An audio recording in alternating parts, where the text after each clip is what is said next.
What is up, everyone? Welcome back to the channel. I'm Mike, and today for our stream, we're going to be ranking all 230 2024 movies that I watched over the last calendar year. So, right off the bat, I just want to say 230, massive number. I want to say that was probably my record for number of movies that I've watched in a year.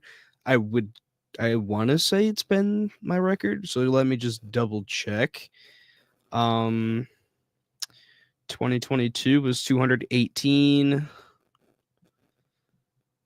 2023, if I can find it, was 231. Okay, so maybe not my record by like one, which kind of sucks, but um yep, by one movie. This is not my record year. But anyways, we have 230 2024 movies to talk about in this video, so or in this stream at least. So let's get right into it. And once we get anyone in here, we will go ahead and get started with this one. So, while we're waiting, let me just throw up a banner real fast. If I can make one. There we go.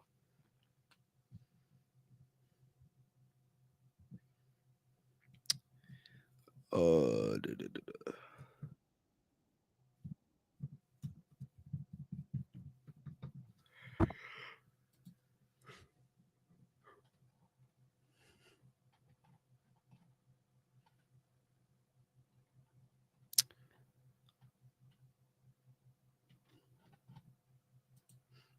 Okay. So, um, banner is up. We're gonna go ahead and start this ranking off at 230. This is a movie that, was definitively my worst of the year. So I know in my bottom 10 of the year video, I had a certain set of movies that were in my bottom 10. Those are like a mix of like most disappointing and whatnot, but there is a ton of movies that I ended up watching at one point that I just like completely forgot about. And so yeah, let's get into 230. We have let me go ahead and screen share. Um there we go, my Letterboxd. We have Megamind versus the Doom Syndicate. Joel's in here. What is up, dude? What is up? But yeah, Megamind versus the Doom Syndicate, easily the worst film I saw all year. Well, I mean, not easily, but like still, definitely the worst film I watched all year. This is the direct to streaming sequel to the original Megamind, which I am a huge fan of, personally speaking. And this was both a huge disappointment that we got a Megamind sequel that was this low in quality, but also just like kind of an embarrassment of a movie. The fact that DreamWorks was fine with this being into production for one of their more popular movies is just an absolute embarrassment. The animation is horrible, the voice acting is horrible, the continuity makes zero sense. The characters are annoying at best. So, without a doubt, I would say Megamind vs. the Doom Syndicate is my least favorite movie of 2024. Next up, we have another really, really bad movie from last year. Of course, we're talking about the bad ones to start it off. We have Tarot. This one and Megamind, I'm pretty sure I already talked about. So we won't get too in depth with like most of these bottom ones, because part of it I just don't remember half of what happens in most of them, and then part of it is just like I've already talked about them. So Tarot, I'm surprised I even remember anything that happens in this movie, but I just remember the only thing that kept this from being the bottom spot is that there were some cool ideas at play, where you have like the Tarot creatures, but most of it's off screen killing, and like the deaths, like I said, off screen. There's no gore because it's a PG-13 movie. So it's just a pretty boring horror movie. So yeah, nothing much else to say about it, unfortunately. Chainsaws Were Singing.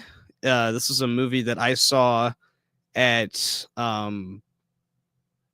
at well, not at Fantastic Fest, but through like a link, you know, LinkedIn screening to Fantastic Fest for press, and this was awful. I had no clue what to say about this movie because this was genuinely a terrible, terrible film. Like the acting is horrendous. The I don't even remember a whole lot about this movie, to be honest, but it was so long and fucking hell. It's just not good at all. Luke, what is up, dude? What is up? All right, so enough talking about Chainsaws Were Singing because I just genuinely don't remember a whole lot about it. Founders Day at number the bottom fourth from bottom, I guess. So was it 227? Yeah, Founders Day, whatever. This movie, God. I honestly don't even remember a whole lot about this one either because this was a January horror movie. So, yeah. This is just a fucking atrocious movie. It's on Pluto TV if you want to check it out though, because it's just a big old waste of time. But you know, whatever. If you want to waste your time watching a shitty ass horror movie, just I guess throw it on. I don't know. Shit. This Beautiful Wedding, I heard terrible things about it, and I was like, okay, you know what? It can't be that bad, right? And I don't remember a single fucking thing happening in this. I honestly, I might have just like fallen asleep watching this. So, yeah. Mea Culpa, the Tyler Perry movie. Yeah, not good. Mea Culpa. They misspelled Mia Culpa. Like, yeah, they misspelled that.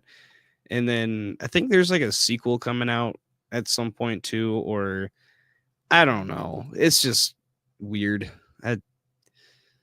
Not good. Was this a Netflix movie? Yeah, it was a Netflix movie. Okay. Yep. Netflix pulling out all the dog shit this year. Once again. The Strangers Chapter 1 at my 224. I want to say this one's at. Yeah. Yeah.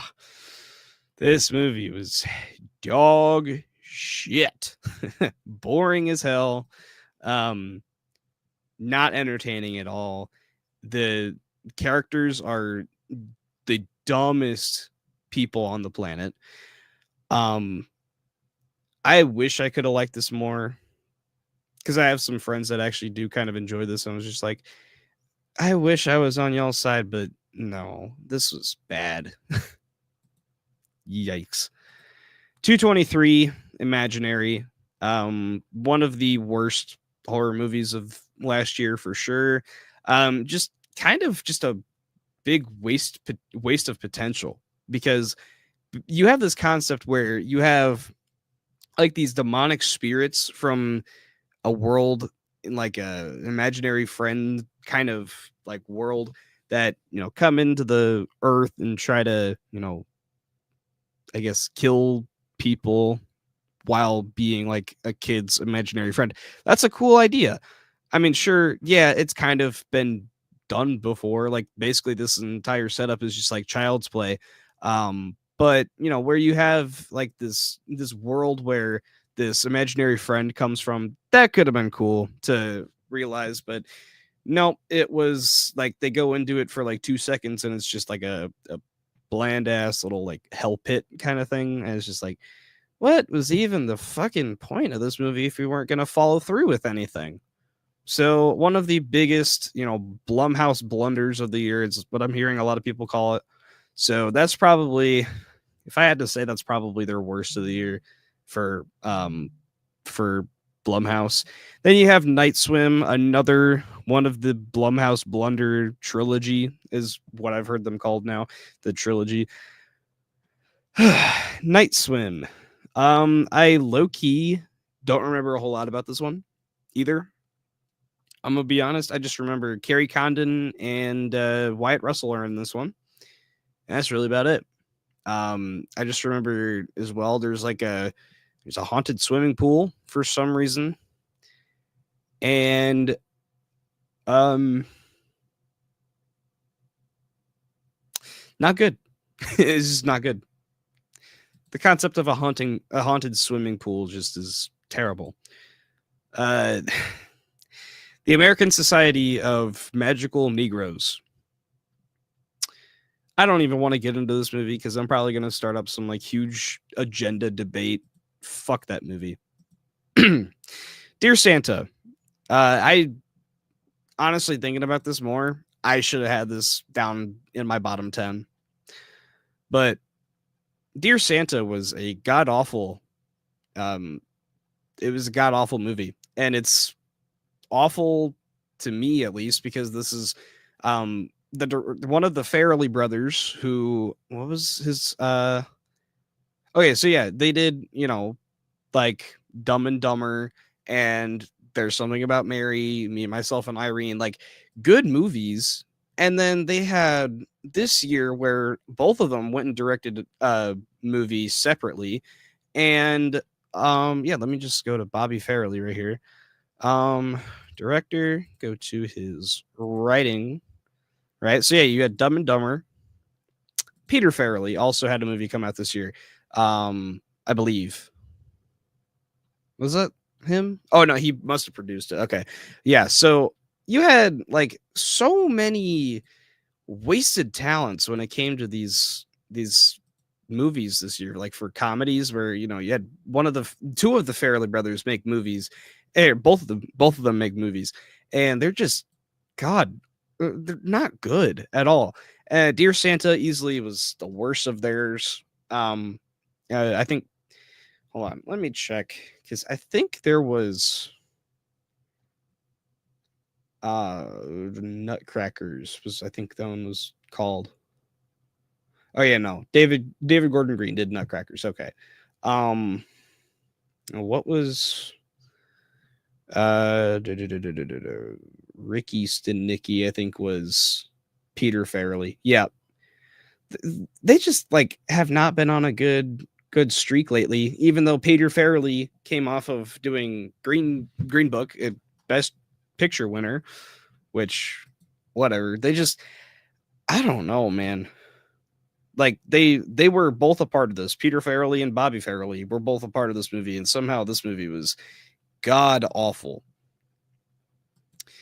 Next up, Uglies, the newest McG film, which could be, to some people a good thing, some people a bad thing. He has an okay track record, I guess, but good lord, this was just awful. Saving Bikini Bottom, the Sandy Cheeks movie. This just pains me as a SpongeBob fan that this is this low on the list, just because this could have been so much better. Should have been so much better. But this was just annoying and just really, really not good at all. Next up, we have Harold in the Purple Crayon. Oh my god. Okay, this was just a huge joke. This movie was a huge joke. There was no marketing behind this movie. If there was any, it was just terrible. It's on Netflix. That's the only reason I even checked it out. It's just good lord. Good lord. Not good. Joker Folie à Deux. This is one of the most painful entries on the list, where this should have been so much better and could have been so much better. But man, they just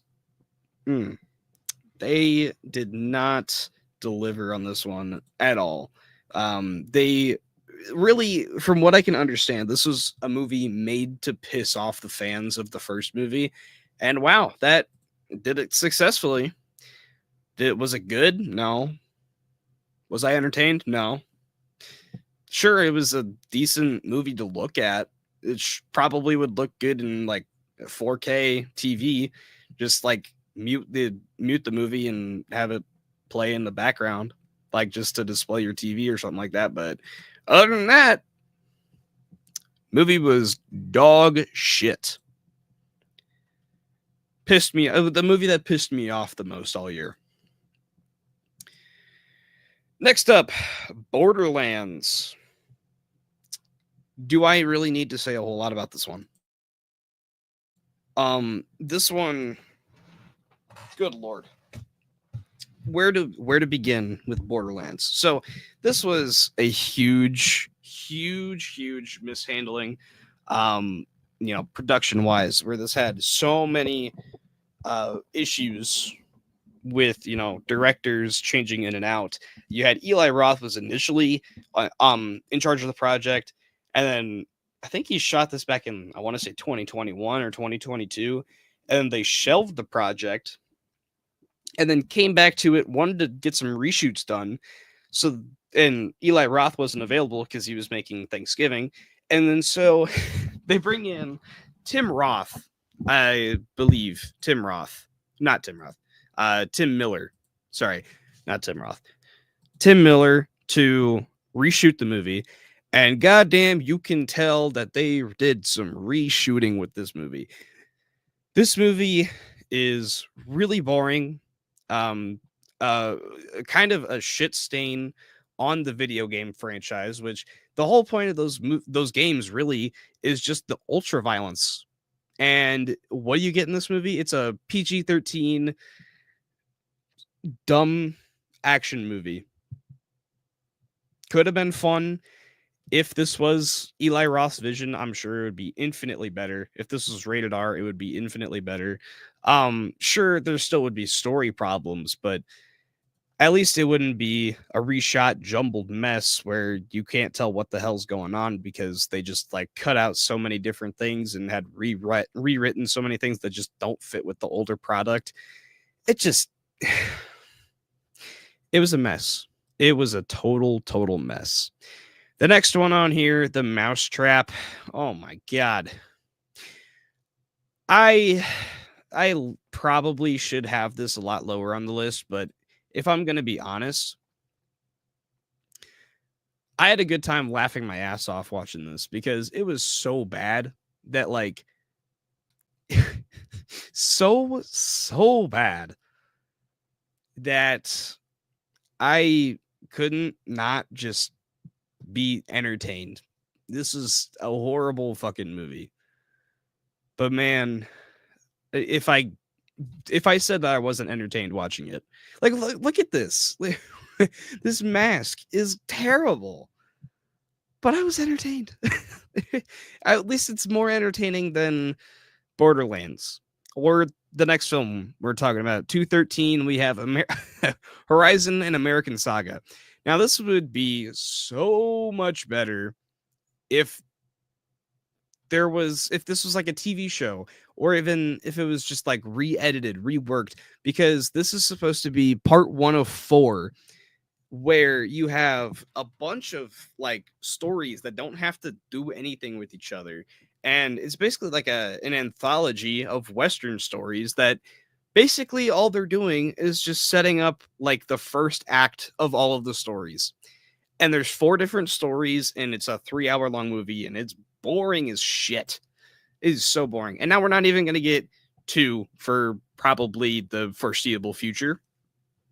Probably not going to get, and definitely not 3 or 4, just because this movie did so poorly that like WB was supposed to release chapter 2 in August, and then they pushed it back to December, and they just like pulled it off the release schedule completely. And this was absolutely one of the most boring movies I saw all of last year. Could have been better. should have been better. I don't know. If there was just some sort of reworking where it was like, maybe if it was like a story for each movie, because there was like 4 stories, it's 4 chapters, why don't you just do that like in an anthology series? No, it's just 4 movies having 4 different stories in all 4 of them. They're supposed to group together at one point. I don't know.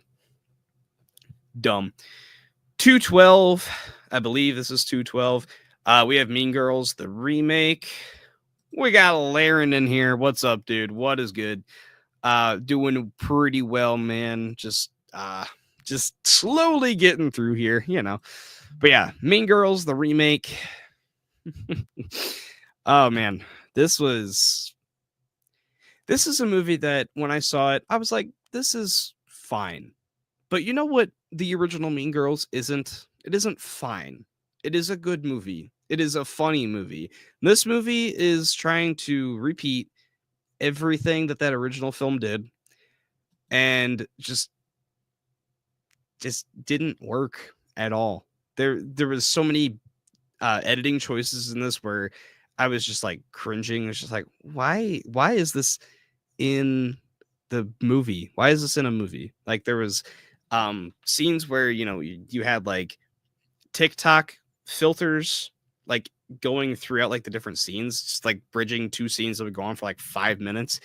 Like, why is this real? Why is this a thing? I don't know.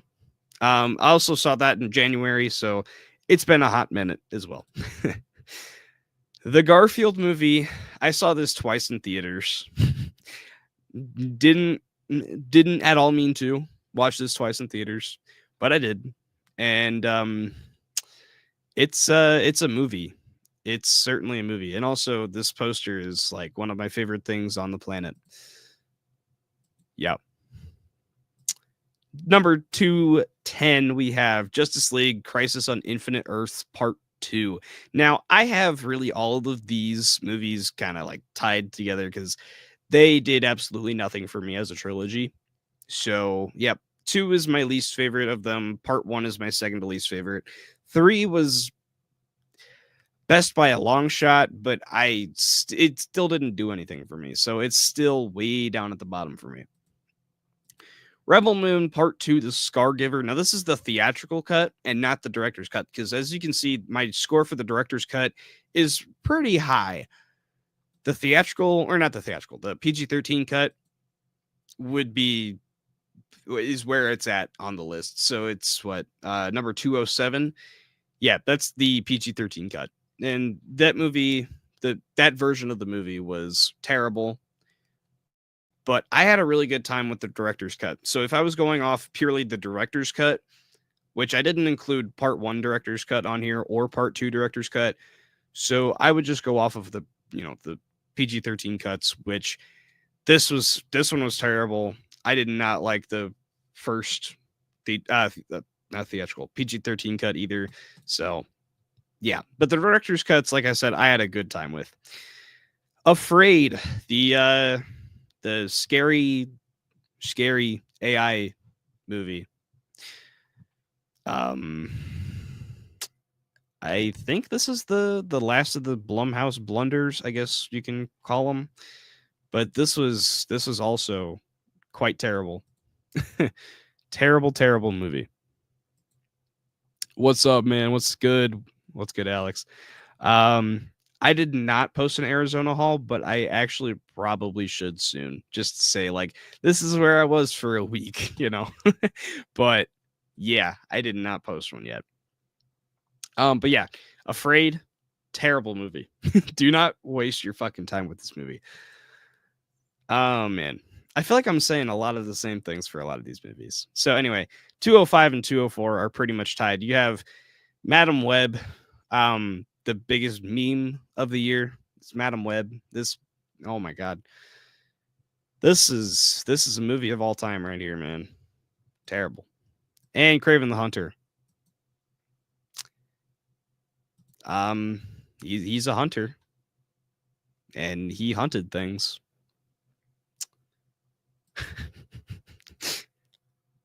Unfrosted, the Jerry Seinfeld movie at 203.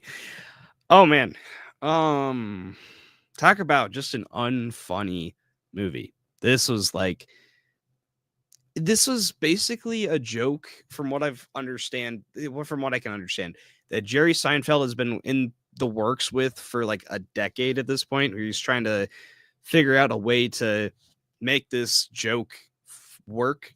And he's like, you know, something about like when the Pop Tart was invented when I was a kid, it blew the back of my head off. And then there's a bit in it where some guy eats a Pop Tart and the back of his head blows off.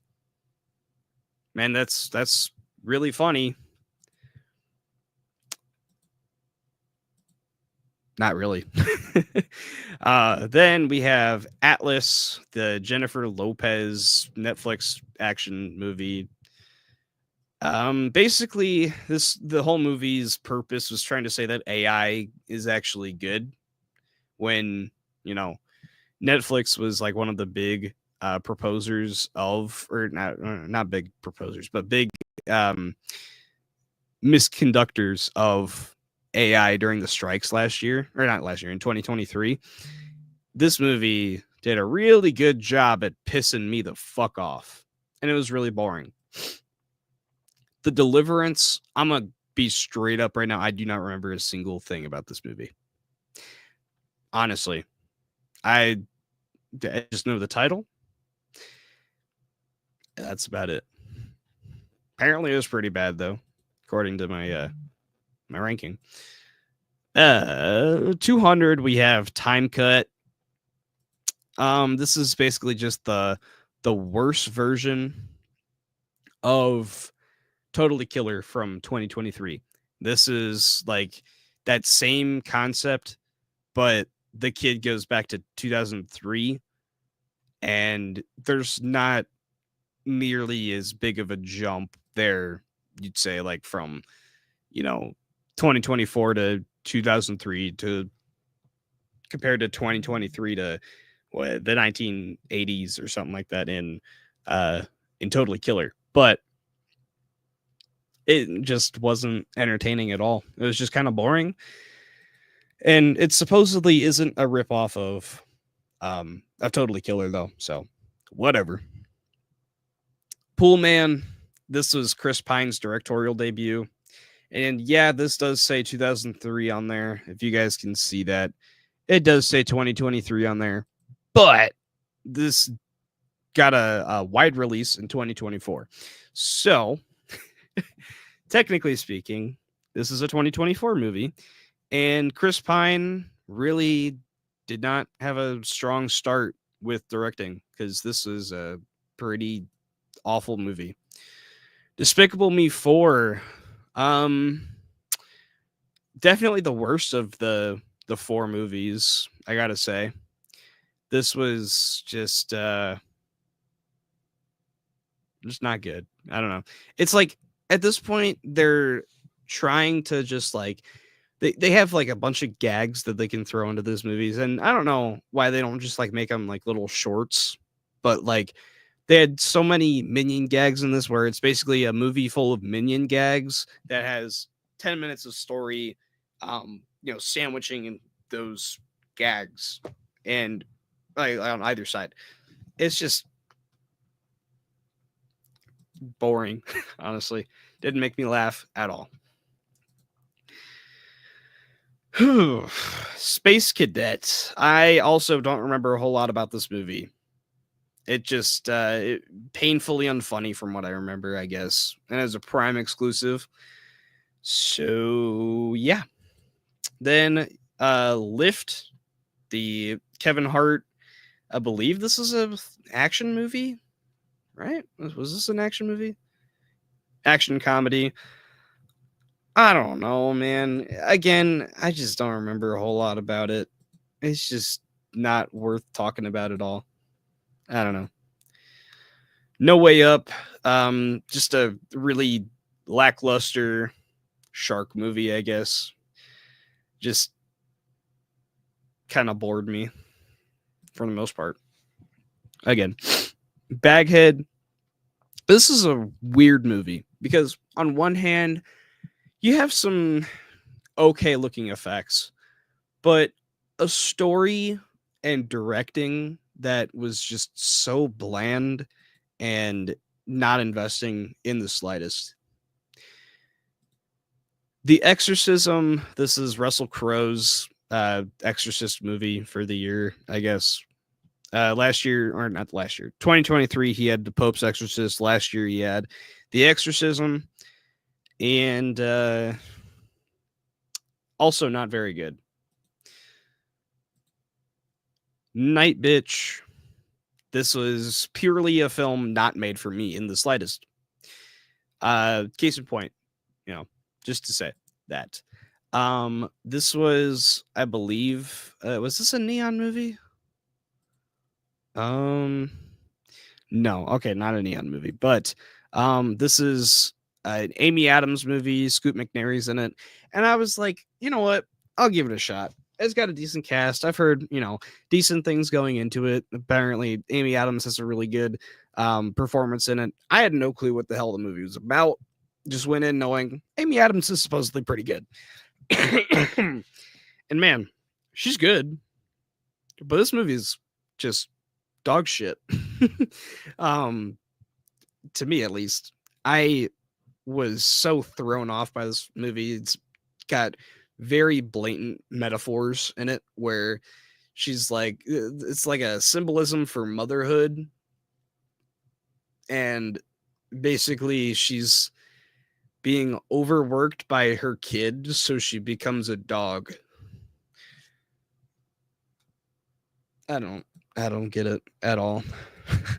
This was one of my most recent theater visits was seeing Baby Girl.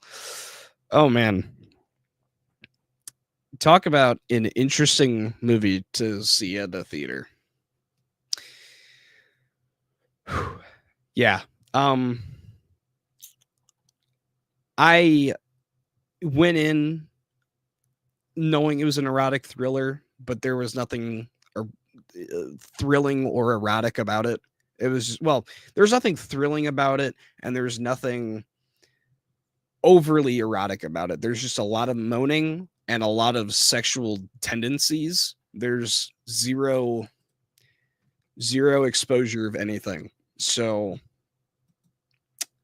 not good. Not entertaining at all. Role play, again, I really don't remember a whole lot about this.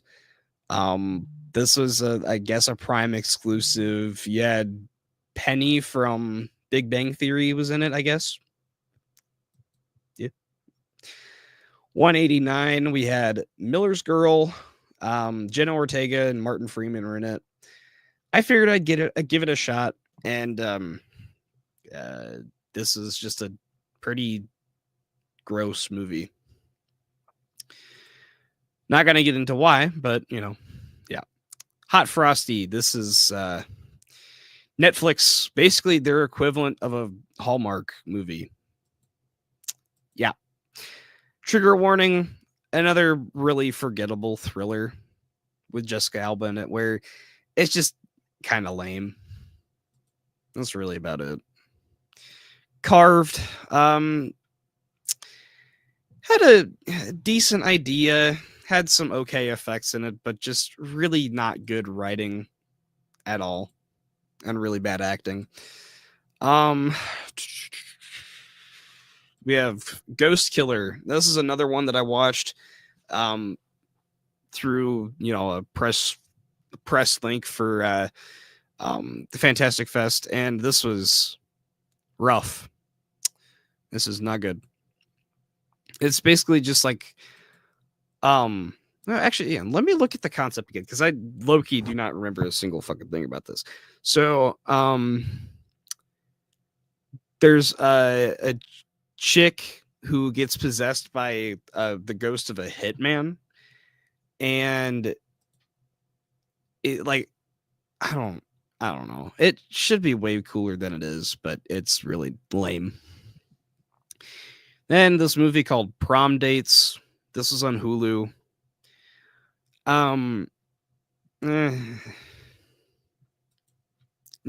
just yeah, whatever. A Family Affair, Nicole Kidman, Zac Efron. Man, Nicole Kidman was in a lot of not good movies this year. Um, yeah, this was I was this supposed to be a comedy? Oh, rom com. Yeah, this was not funny at all.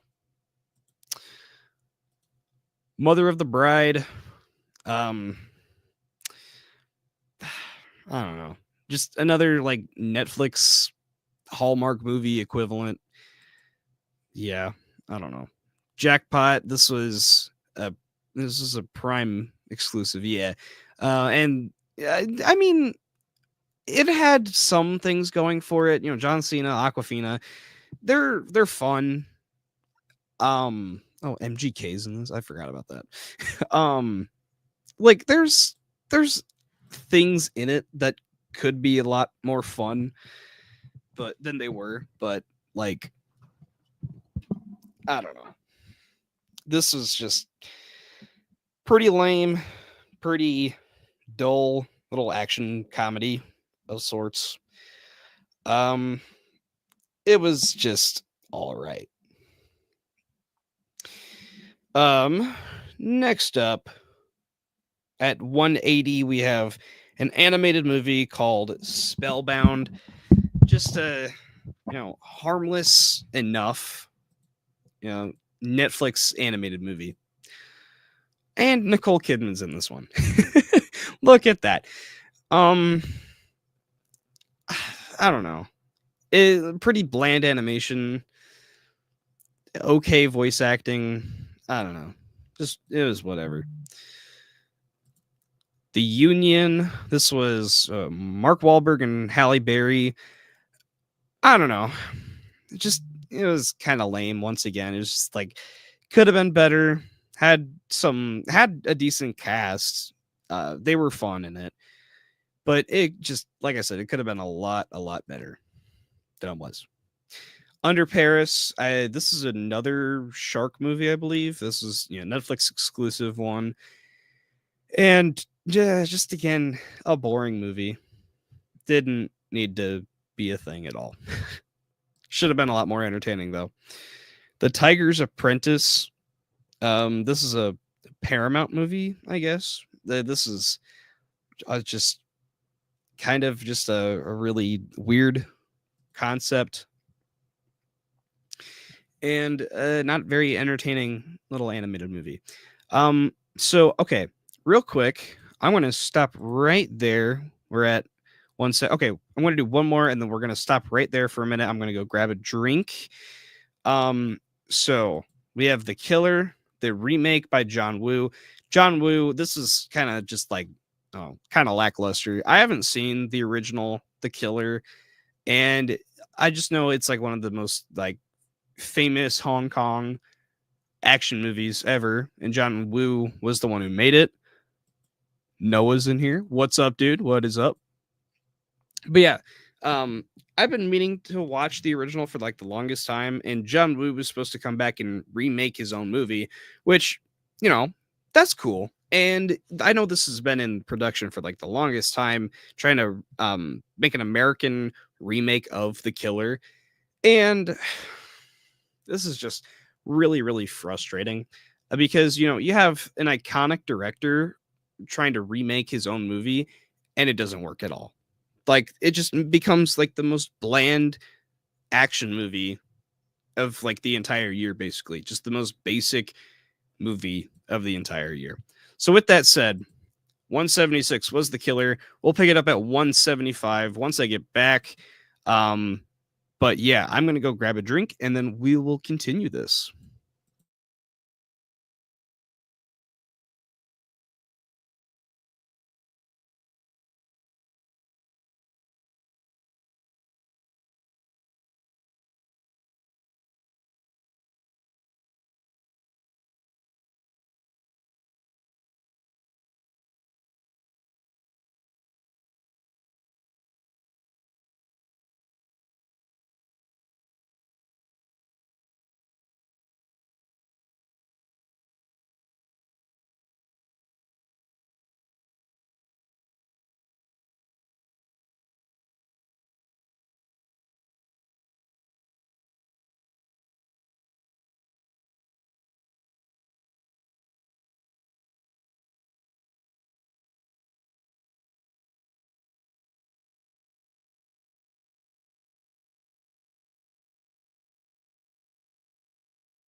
Okay, I'm back. Sorry that took a hot minute. um, if you guys have any questions, by the way, go ahead and leave them down below in the comments. So, in the stream chat. So, anyways, this was a movie that I actually ended up rewatching at one point with my mom because she really liked the book. So I watched the majority of this at my work because I work in a movie theater, and I wasn't really a fan of it. And then rewatched it when it was on Netflix, and I actually thought it was okay. So this would be a lot higher, but it ends with us. Um, like I said, it's probably going to be a lot higher. I guess I just didn't shuffle it around. So, anyways, um, we have Destroy All Neighbors. This is this isn't a Shudder movie, I believe, but oh no, it is. Okay, yeah, it's a Shudder movie. Basically, this guy has a goofy neighbor who is doing some weird stuff, and he goes into the guy's house, and it's basically just like a hellhole. And the neighbor is played by Alex Winter, so that's pretty fun. But I don't know, it had a fun concept, but didn't do enough with it, unfortunately. Megalopolis, one of the biggest flops of the entire year. You had a really interesting concept for sure, but just a hugely flawed narrative where it feels like it's 4 hours long, but it's got so many things missing from it. And you can tell Francis Ford Coppola put like $120 million into this movie, and it was supposed to be, I believe, a 4 hour movie, and it was trimmed down, and it has some of the worst dialogue I've heard in a long time, and just a terrible, terrible, terrible CGI in it. Just decent acting, decent visual standpoint, like from cinematography and whatnot. But I don't know, man. This was just not it. Not it. The Front Room. This is like the one A24 movie this year that everyone did not like, including me. I wasn't a fan either. It was an okay concept, I guess. Um, it was an all right concept, but it would have been better as maybe a short film because it was just kind of boring and also just had some script issues for sure. Acting standpoint was okay at best, but yeah, it wasn't great. 60 Minutes. I really don't remember a whole lot about this one either, if I'm being honest. It was a fine enough action movie, I guess. Yeah, I really don't remember a whole lot other than it was just an action movie. Emilia Perez. I kind of want to lower this one on the list if I'm being honest, because like this was rough to sit through. Zoe Saldana, she's great. Zaldana, she's great. Yeah. But like, geez, talk about one of the most boring musicals to come out in a long, long time. The music has like nothing to do with the story at all. Nothing, doesn't do anything to progress the story, which is kind of what the music is supposed to do in a musical. But whatever. But yeah, it wasn't great. Next up, we have Irish Wish. And this is also kind of just like a Netflix Hallmark movie, except this one has Lindsay Lohan in it. Didn't do anything for me at all. Brothers, it was fine. Josh Brolin and Peter Dinklage had some decent chemistry, and I don't know. They're funny. It's just the script and story were just very much lacking, and it just felt like a repeat of the Arnold Schwarzenegger, Danny DeVito movie, Twins. Just felt a lot like that. Damsel. This is one that early in the year I was really looking forward to, but it didn't end up being at all what I was hoping it would be. You know, Millie Bobby Brown is definitely a not a like a controversial actor, but she's not like the most, well known actor. She's definitely, from what I've heard, she's kind of um a bit egotistical. So I mean, she's an okay actress as well. She's very in terms of acting. And this was just not a very good showcase of her acting. A fine story that just kind of bored me for the most part. Yeah. Subservience. This was the Megan Fox AI movie. Fine enough, I guess. I don't know.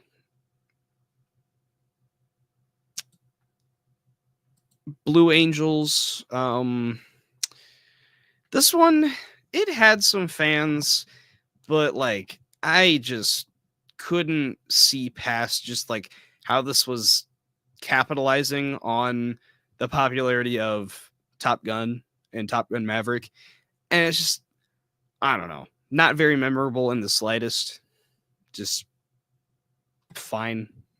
I don't know. Homestead. This is one that I watched for the most part while at work. And I mean, I don't know. It has an okay concept, but really it just ends up being a setup for a TV show, which I don't think is really going to happen, but whatever. It was fine for the most part, and then just shoved a really deep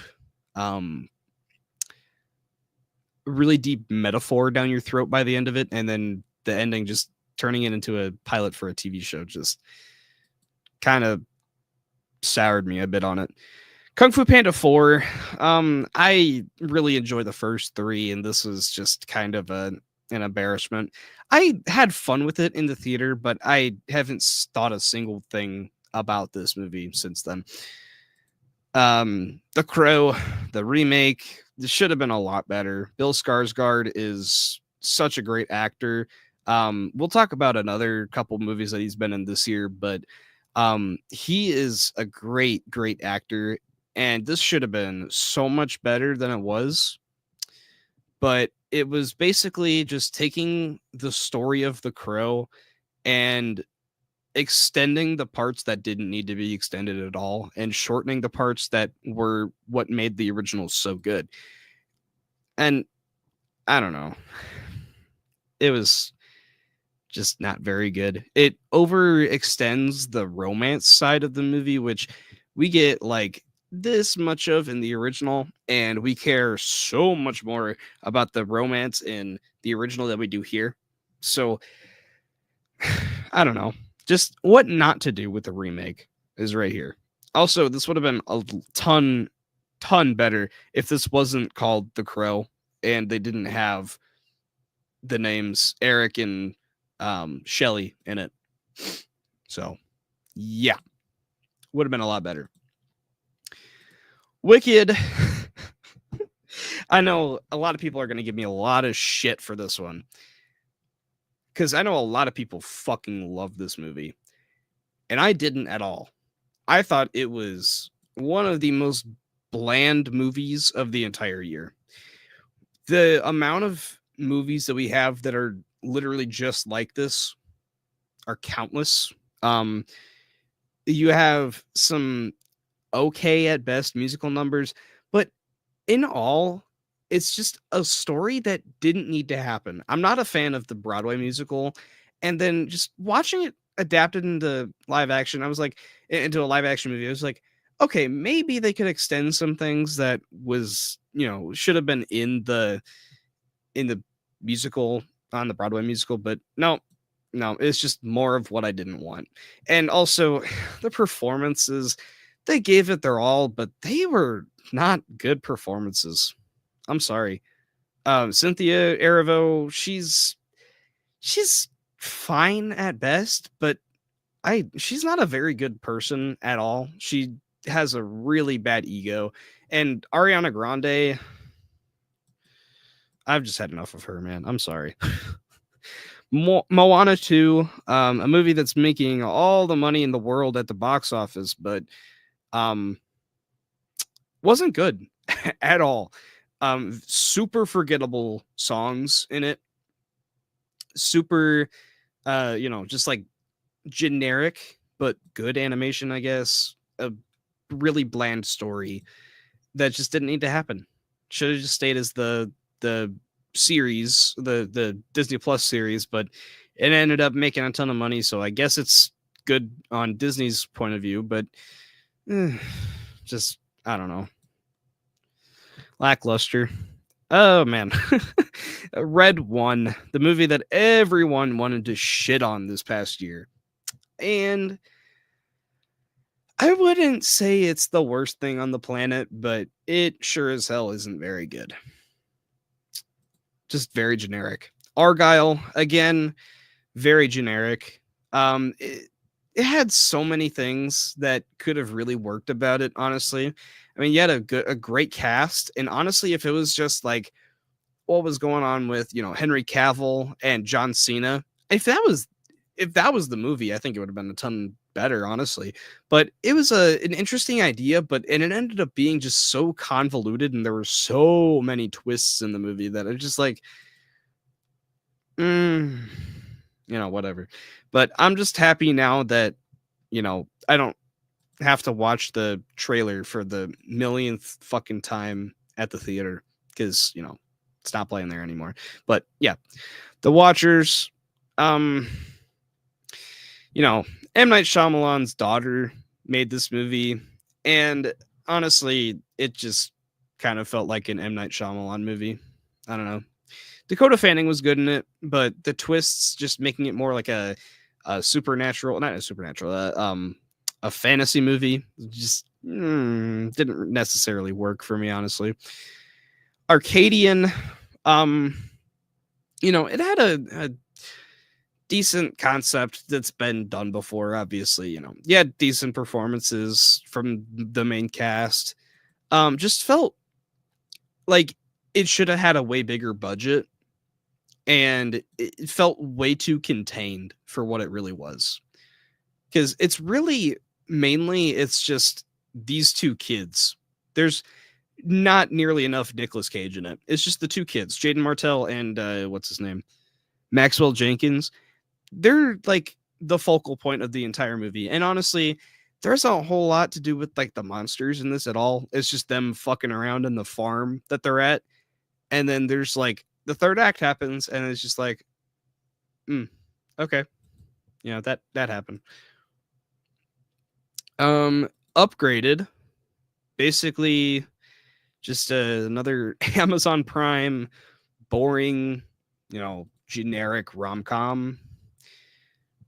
I don't know. There's been a lot of movies this year that are just like Hallmark movies, I guess. I don't know. Lover, Stalker, Killer. I want to say this was a documentary. Was this crime documentary? Yeah. It was fine, I guess. I don't know. It was on like the Netflix top 10 for a minute. So I was like, you know what? I'll check that out. There wasn't anything really else to watch. And it was fine. Shirley, I don't remember what this movie is at all. Okay, Netflix original, I guess. I really don't remember a single thing about this.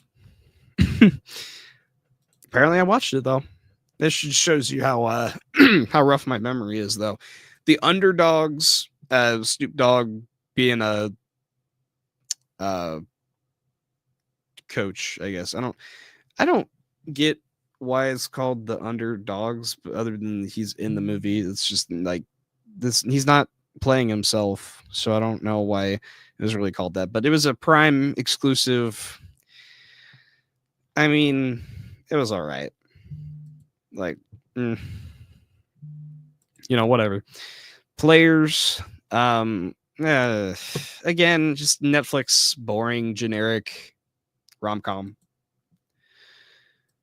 Bitcon, um, it had a decent idea going for it, like as a documentary, but I don't know, just like it wasn't interesting in the slightest. Honestly, it had a good idea, but just didn't make it interesting. Jean Dubarry, this this had some interesting things going for it.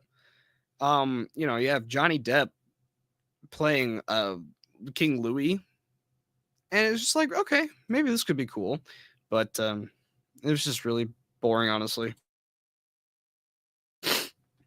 Time to hydrate, I guess. Okay.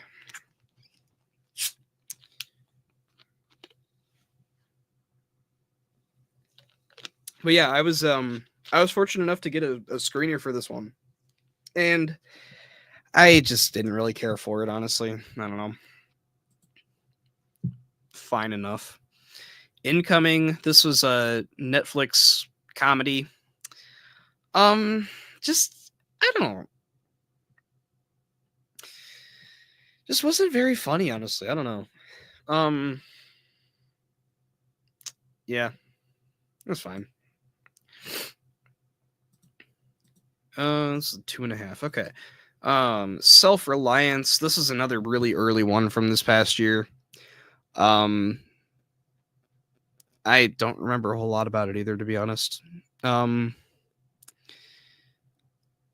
yeah. Rest in peace. This one, another Netflix movie. Again, I don't really remember a whole lot. This is just where I end up like forgetting most of the movies from this list. Binary. Okay, this one was a weird one. So, this was a movie that I watched again through the Fantastic Fest press screeners, and um I don't remember a whole lot about it. It's a Pakistani, like it's not long. It's 45 minutes. And I'm pretty sure what they had this as is like screening with another movie. I think we'll probably talk about it later. Um and it was like okay, so trans woman from Pakistan working as a dancer in the Netherlands. Okay, yeah. It's just weird. It's just weird as hell. Yeah. Badland Hunters. This was again a really early release from last year. Don't remember a whole lot about it.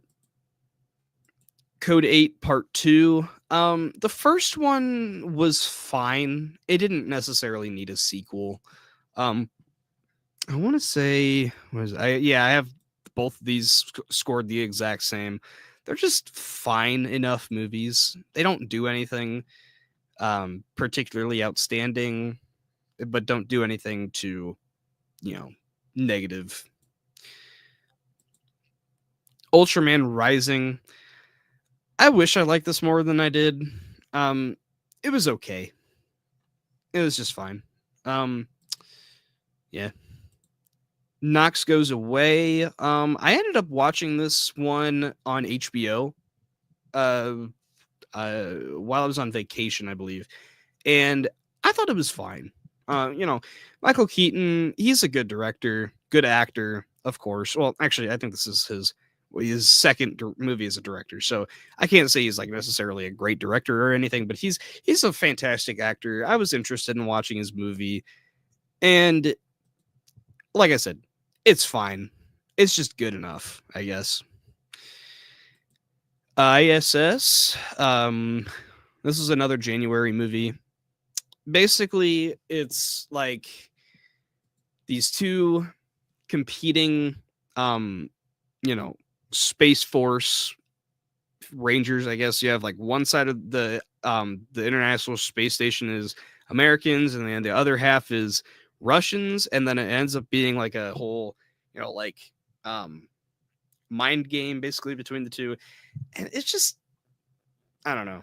The trailers made it look a lot better than it really was. Mufasa the Lion King. I don't know. Visually pleasing. Had some cool ideas for a prequel, but just didn't end up doing anything for me, unfortunately. Yeah, it was fine, I guess. I don't know. That looks better, actually. We'll keep it like that. Okay. So yeah, Mufasa. Then we have Mr. Crockett. This was another bit of wasted potential, honestly. I had an okay time with it. It's a concept that really worked for me. I was sold by it. It's basically like a mix of Freddy Krueger and Mr. Rogers, where it's this guy who has this TV show that a kid watches it, and if their parents are like neglectful or just not good parents at all, he comes out of the TV and brutally murders the parents and takes the kid into his fantasy land.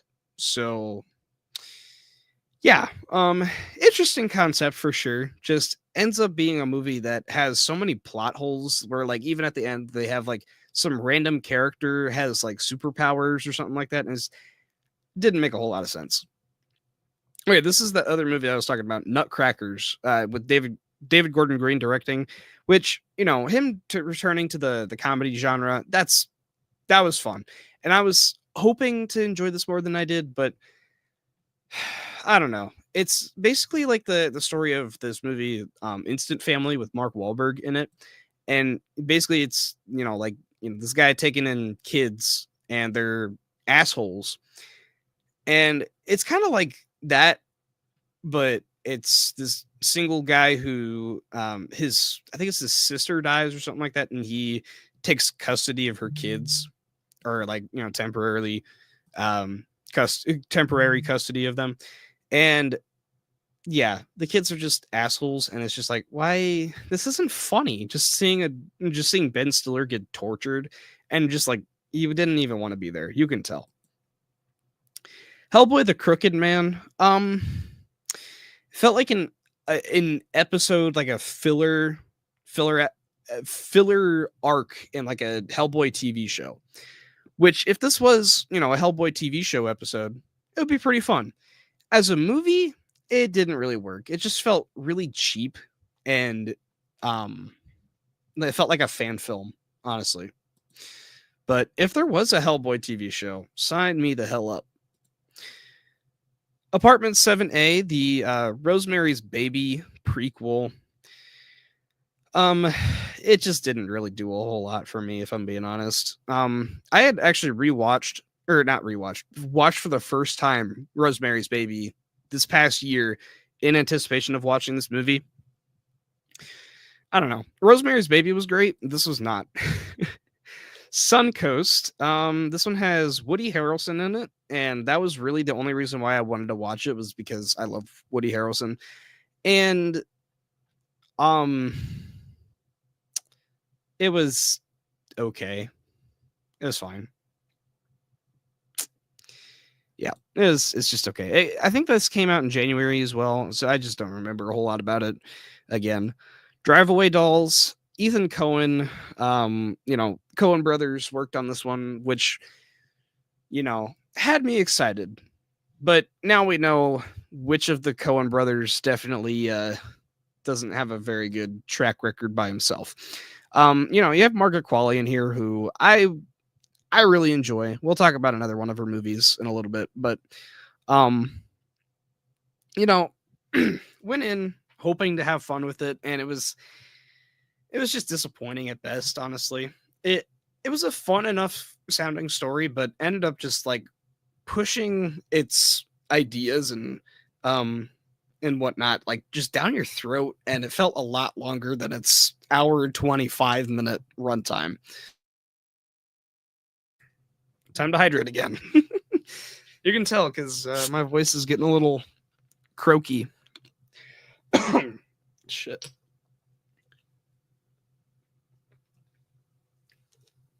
Okay. By the way, we're drinking Clear American Fuji Apple sparkling water. So, no, there we go. Fuji Apple. If the camera can pick that up at all. Fuji Apple flavored. Yep. Clear American. It's basically just like great value bottled sparkling water. Okay. Anywho, Drive Away Dolls could have been way better. 131 and 132 are the two Watchmen animated movies. I had an okay time with the first one, and I was like, if chapter 2 can, wrap up the story well, then I can say that I will enjoy these as a whole. But I didn't I didn't really like chapter 2 at all, so it kind of just made chapter 1 a little worse. They were okay. The animation style had me interested. I just kind of wish they went for more of a like the style of like an actual comic book, not like the what if style animation or like just like, modern age, just like DC animated kind of stuff. But yeah, I just kind of wish they went for a better approach with that one because I love the story of Watchmen. I love the book and I love the movie, the Zack Snyder movie. And those could have been just so much better, honestly. This one is one that I know a lot of people really, really love from last year called Turtles All the Way Down. It's based off of a book that I never read. And I don't know. It was okay. It was okay. Okay, yeah, John Green is I think he was the writer of the book. He made Fault in Our Stars, and I don't know. I'm not a fan of I'm not a fan of his books, honestly. So I'm just like, you know what? Yeah, I guess I'll check it out because it's getting a lot of praise and whatever. It's just, yeah. Bob Marley, One Love. I was looking forward to this one. I like Bob Marley a decent amount, but this one just didn't really do it for me, honestly. Just I don't know. I thought it was going to be more of like the story of Bob Marley's life, but it was more of just like a segment in his life. And you have a really good first act and a really good third act, but the middle chunk, which is the longest chunk of the movie, was so boring where he's making an album and it's just like the most bland looking colors, which if you know Bob Marley, color is very important to like his culture and his people. It was so bland and boring, like to look at. It was just him in a studio with sunglasses on making music. And it's just like I don't care about that. Just like get me to the peacemaking concert or whatever the whole movie was supposed to be about. Don't Move had a really good lead performance, but a story that just didn't really work, honestly. It was fine. Sting, one of two Spider movies that came out this past year. There was some fans, some not fans, and honestly, I had a decent time with it as just like a goofy spider movie because it's the whole point is like it's an alien spider, and every time it eats, it gets bigger. It's stupid, but it's cheesy, but it's kind of entertaining. This one was a pretty big disappointment. You had Adam Sandler in a movie called Spaceman. Basically, what this movie is he is like on a solo space mission and he is, lonely and starting to hallucinate shit. And so he sees a giant ass spider in his spaceship and the spider can talk. But he's the only person who can see the spider. And so the spider's trying to control what he does. And there's clearly a lot of metaphors with this one. But honestly, it was a movie that just kind of bored me for the most part. I don't know. Good performance from Adam Sandler. He's a really good actor when he actually wants to act and not be like the goober like he usually is. But It was okay. It was okay. Land of Bad, Liam Hemsworth, Luke Hemsworth, and Russell Crowe in an action movie. That was okay at best, honestly. There was some fans, some not fans. Um, it was fine as a whole, honestly. It wasn't. It's just like another one of these generic, like military, modern age kind of movies that we get a ton of nowadays. So, you know, whatever. Sasquatch Sunset. Now, this is just a movie that was completely about a bunch of Sasquatches having sex and walking around. Um, some would call it boring. I just think it's like weird, but charming weird, if that makes sense. I don't know. It was weird, but whatever. Um, Lord of the Rings: The War of the Rohirrim. I wish I loved this movie because the trailers actually looked pretty good for it, but it could have been so much better than it was. And honestly, it makes it even worse in my opinion. Just like the rumor spreading around that this was literally just so then Warner Bros can keep the rights to Lord of the Rings and not give them over to Prime. So that kind of sours my opinion on it. Venom: The Last Dance, a fine conclusion to the trilogy. Didn't love it, didn't hate it, didn't really like it either. Just okay, honestly. I don't know. House of Spoils. It had a really cool concept, but just I don't know. Didn't have a whole lot that like like the ideas that it had were super undercooked, I guess you can say. You know. I don't know. Just to put it simply, in my opinion. In a Violent Nature, this was fine. This was a fine movie. I liked a lot about it, but there was a lot of stuff that I didn't really care for.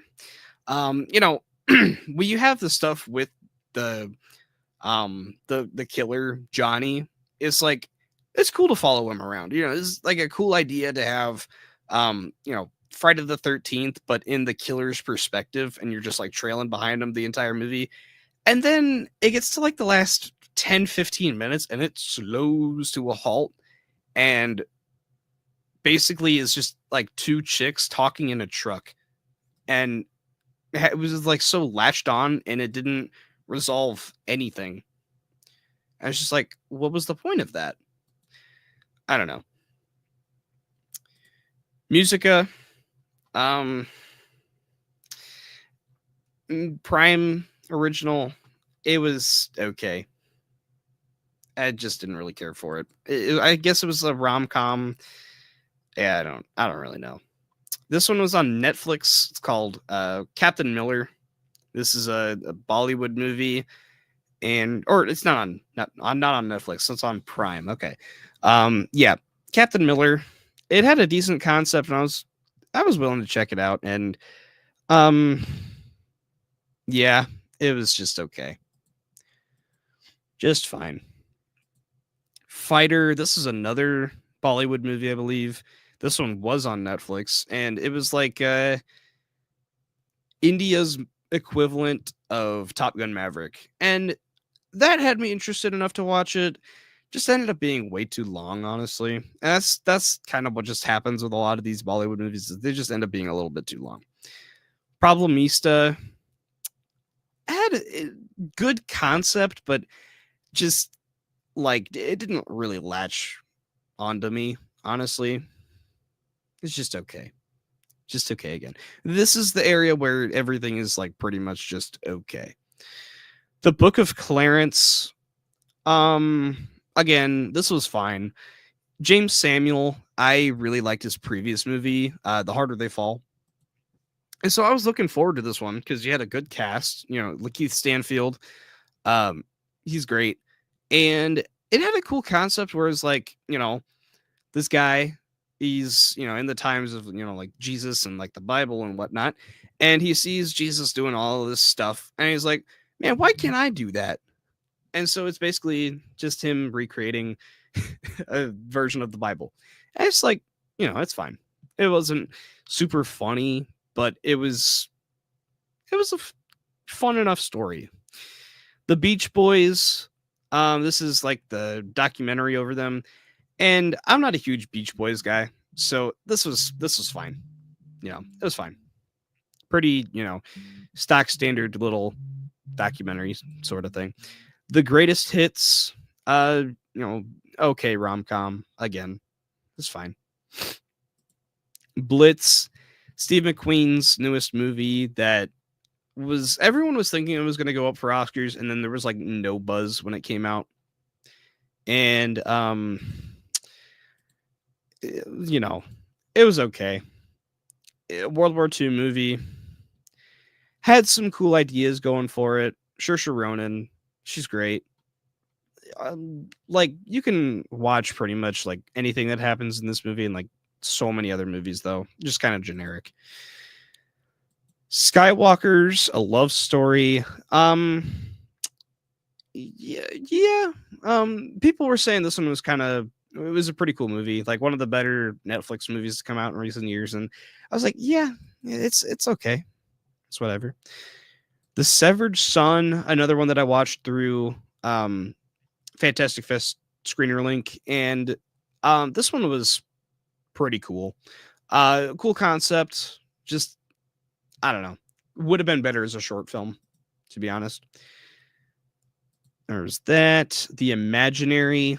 This one is a Netflix anime movie, and I went in, people were saying like this is, like Netflix's equivalent to Studio Ghibli. And I was like, it's not that kind of level, but it's good. It's fine. Devara Part 1. This one was actually playing at my work theater, and I caught, the most of it, and then I went on Netflix and I watched what I hadn't seen. It was okay. It's fine. Just, again, way too long. Good Grief. I watched this. I think this was like toward the beginning of the year as well, and I thought it was fine. Again, I don't remember a whole lot about it because it was at the beginning of the year, but it was okay. Fly Me to the Moon at 106. It had a decent concept, but it didn't have like any buzz when it came out, so I just like didn't end up going to see it. But it had a cool concept, good cast. And I enjoyed it for the most part when it came out on Apple, and yeah, it was fine. The Piano Lesson. This had a cool idea for it for sure, like a cool concept for a movie. Had a good cast. I just didn't really get a whole lot of investment into it. Hold Your Breath. This was a Hulu movie, and again, a decent concept. Just a movie like set during like the Oklahoma dust storms. Just kind of boring, if I'm being honest. It had a cool idea for a movie, but it was okay. Elevation, just a pretty generic, kind of run of the mill. There's these monsters that come up on Earth, and that come to Earth, and basically there's like some sort of something that prevents these monsters from getting to you. And this one, it's, if you go up so high, like in elevation, then they can't get to you. And, it was fine. It was just okay. Anthony Mackie's fun in it, but, he can't save an entire movie, unfortunately. Humane. This one, it went on Shudder. I heard, some good buzz about it. Apparently there's a Cronenberg attached to it, so it was okay. Wolves, this was one of my most disappointing movies of the year, unfortunately. You had George Clooney and Brad Pitt coming back together after years after Ocean's 11, and it's a crime movie with two of the guys from one of the all-time great crime movies. Really wanted to enjoy this one more than I did. John Watts is an okay director, and honestly, it's just like it's a huge budget movie, but it doesn't make any sense why it's such a huge budget at all. And you know, it was just okay, honestly. Wasn't something that we hadn't seen before. So, getting into the top 100.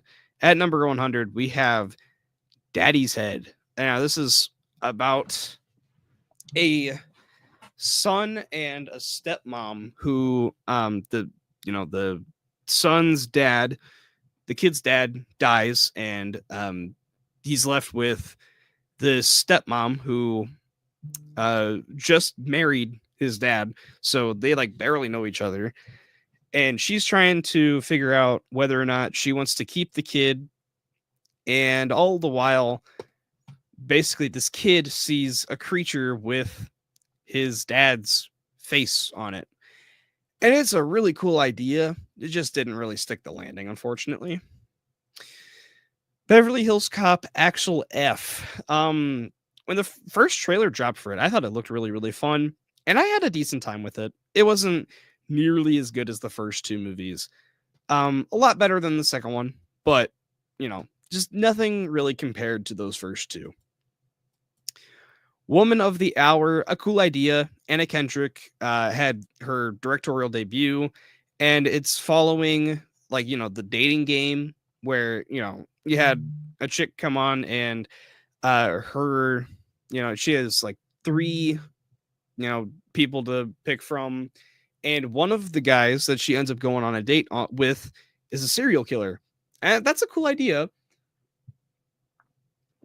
but it was just kind of a slow burn, and it was okay. This is, I believe, my highest ranked Bollywood movie, but Kalki 2898 AD. It's kind of like their equivalent of Dune. And it had, a cool idea to it, like an Indian post-apocalyptic movie, and it was cool enough, wasn't anything I hadn't seen before. So Orion in the Dark, this was Netflix and DreamWorks working together, and this was a Charlie Kaufman script, and I had an okay time with it. It was just okay to me, honestly. Ricky Stenicki, it was kind of funny. It had a good cast. Zac Efron was in it, John Cena. This dude, for some reason, to me, looks a lot like Sean William Scott. I'm not really sure why, but John Cena is being a goofball in this one. It was fun. I just don't get how you get two movies this year with Zac Efron just like delivering the most like generic performance of the year after he brings one of the greatest performances I've ever seen in the Iron Claw. It's just goofy. I don't know. The Idea of You, just a pretty generic rom-com. Yeah. I don't know. It was kind of weird. Ghostbusters Frozen Empire, just a really disappointing movie, honestly, from last year. I'm a huge Ghostbusters fan. I love the first movie, and I have some fun with the second one, and I really, really like Afterlife. So I went into this like hoping I'd really enjoy this one on the levels of Afterlife, but there were so many ideas thrown into this movie that it just felt like there was enough for two different movies. There were so many different characters to follow, where by the end of it, it just all felt super rushed. And like the actual Frozen Empire part of it wasn't until like the last 20 minutes of the movie. So it was okay. Article 370. I don't remember a whole lot about this one. I just looked really generic, I guess. Ordinary Angels. This is one that I was recommended to watch early on in the year. Went to theaters, and I just got it on streaming when it came out, and I liked it. Telling like a pretty, yeah, a true story that was, kind of sad to watch, but it's just like another one of these like based on a true story movies that just comes out like, every couple months. One Percenter. This was put on Prime, and I heard a lot of people talking about it from 2023's Fantastic Fest, and I was like, okay, yeah, I'll check that out. It had a cool idea where it's like this guy is trying to make a movie on this island, and then a bunch of mercenaries come after him. That's a cool idea. I liked it. Goodrich. Michael Keaton is in this one again. He delivers a good performance, but it's not a movie that I really enjoyed all that much. Out of Darkness, really cool idea of like having this movie set in like in the Stone Age, where you're having someone talk like these people talk like a really ancient language, and they're being hunted down by like a supposed malevolent creature or being out there in the dark. And by the end of it, it just like it ends up being like a group of cannibals, and it's just like, okay, whatever. Didn't really win me over by the end, unfortunately. 1992. This is cool idea. It's about a dad and his strained relationship with his kid, and cool movie for the most part. Tyrese Gibson's good in it. Scott Eastwood's in it. Ray Liotta. I think this is one of his last performances, and yeah, it was good. Nothing too much more than just good. Your Monster. Now, this was recommended to me pretty highly from a couple of my friends, and I liked the movie enough. It ends on a really weird spot, and I don't know. It just kind of felt a little generic, and the dialogue in some moments just was really cringe. But yeah, it was good. I liked it. 85, we have Thelma. Now, this is a movie that a lot of people ended up loving from last year, and I thought it was good. It didn't like affect me in any way. Like, I know a lot of people were saying like this is one of the saddest movies of the year, but it was okay. It was fun. We have Trap at 79, or not 79. 84. Sorry, yeah, 79. Not 79. 84. M. Night Shyamalan's new movie. Josh Hartnett's in it. It was a cool idea. Like, that was the main reason why I wanted to go see it. That was the idea of it. Where a serial killer is trapped in this concert venue with his daughter, and basically, he finds out that it's like a trap made for him, so he's trying to get out and figure out what the hell's going on.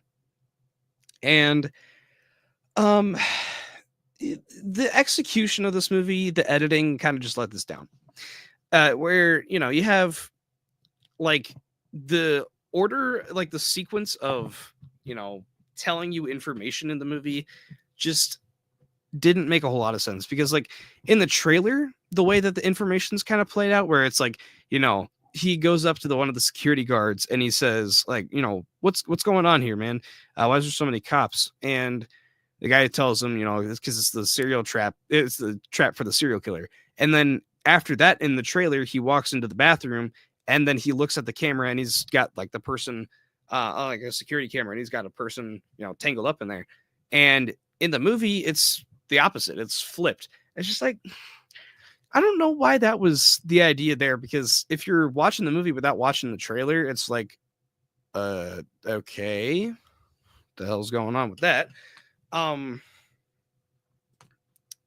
But yeah, it was okay for the most part, honestly. New Life.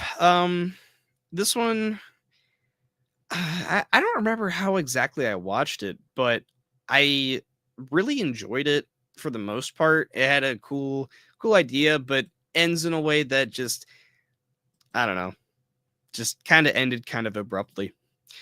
It's What's Inside. Um, a cool idea for a movie, fun idea. But it didn't do a whole lot, honestly. It just kind of ended up being a little forgettable for me. Society of the Snow. This is one that I watched way at the beginning of the year. I think this is probably like the first or second movie I watched all year. And I remember I really liked it the first time I watched it. And then, like, when I first watched it, and then I never thought about it again. I just remember it being good, but it's not anything that I would ever rewatch. It is a brutal movie, though, I will say. Werewolves at 80. This was one that I was actually really looking forward to. Really fun concept where it's like The Purge with werewolves in it, and it's just like a practical effects filled movie, and Frank Grillo's in it, and it was just like, basically, there's like a gene in like most people where the one night on like a super moon they turn into werewolves, and then it's going to happen like again, so everyone's like trying to prepare, so it doesn't end up happening, like, massacring a bunch of people. So I had a good time with it. I went in wanting a just cheesy good time, and I had that with this movie. So yeah, it was a good time. The best Christmas pageant ever. I ended up watching this in the theater with my mom, and we both had a really good time with it. It was funny. It was entertaining, charming. I would, I would, I wouldn't mind watching it, like every Christmas, but it was good enough. Winnie the Pooh, Blood and Honey 2. Talk about, you know, charming and then sadistic childhood characters right here. Okay. This movie, you're gonna either have a lot of fun with it or you're gonna fucking hate it. And I had fun with it. It's taking a bunch of the Winnie the Pooh characters and turning them into just sadistic killers, like basically just um all inspired by other slasher characters. And you know what? I was there for it, man. I went to the theater to go see it and I had a blast. And this movie has meant a lot for me personally too, because I ended up interviewing a couple of the cast members, being like my first interviews on the channel. They were a huge success. So, shout out to Natasha and Lewis again. Had a blast interviewing them. So, yeah, fun movie. Origin, the Ava DuVernay movie from this past year. It was good. Didn't love it. It was good. Stop motion. This was a really trippy little horror movie. It basically, you have this woman who's trying to finish her mother's, short film that was like a stop motion kind of thing, and she ends up making like this super disturbing stop motion movie where like she ends up like blending reality with this like short this like short not short stop motion clay stuff that she's been making. It's kind of trippy, to be honest. It was cool. Hundreds of Beavers. This would be actually higher on the lists as well, so to be honest, I end up re-rating some of the movies on here, and I just forget to move them up the list and whatnot, so that's my bad. But Hundreds of Beavers was a really, really cool little indie movie, and just like one of the coolest little success stories of last year, where you had this super, super small movie that ended up going like straight to VOD and was like just a super funny little movie that everyone seemed to really enjoy. This is basically like Looney Tunes with Looney Tunes in live action, where this dude's trying to fight off a bunch of beavers, and it's fun. I had a good time with it. The Killer's Game. This was just a really fun action thriller. Not the most original movie on the planet, but it was a good time. So I enjoyed it. September 5th, this is telling the story of the Munich Olympics where there was a bomb threat or like terrorist attack on them on the Olympics, and basically there's the broadcast team trying to um, cover both the Olympics as well as the terrorist attack, and trying to be like, do we capitalize on this huge event happening where we can probably even like get the police to show up and take care of them, or do we just keep broadcasting the same thing that everyone wants to watch? It's cool. Then we have this movie called Wit Weavin', and I think this is the other movie that was kind of like in that double bill with that Pakistani movie. And this was actually really cool. Wit Weavin', or Heresy is what it's called in English. And it was a really cool concept where it's just like a small Dutch village in the Dark Ages. This woman goes out in the woods and is like possessed and whatnot, and like brings it back into her village. And it was cool. I had a good time with it. The Shadow Strays. This was a good movie. Really solid little. I believe it was a Japanese movie, I want to say, but it was just like a martial arts assassin movie. It was cool. I had a good time with it. Infested. This was the other spider movie from this past year, and this one got under my skin, honestly. It's like basically Evil Dead Rise, but with just a bunch of spiders. It's cool. They got a bunch of people trapped in this apartment complex, and they're trying to escape from these spiders. It was neat. Here, the Robert Zemeckis movie that I liked. It wasn't incredible by any means, though. I'd actually just adjust my rating there. I liked it. It got me a little choked up by the end.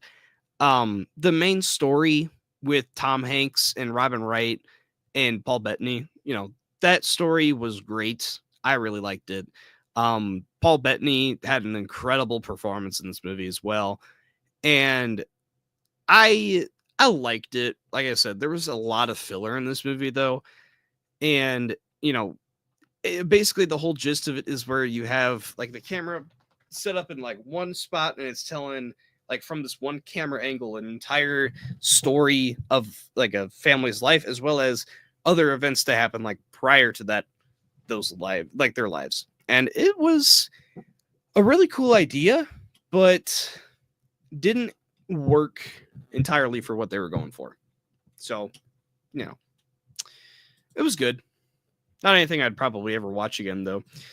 The Ministry of Ungentlemanly Warfare, Guy Ritchie's newest movie. I had a good time with it.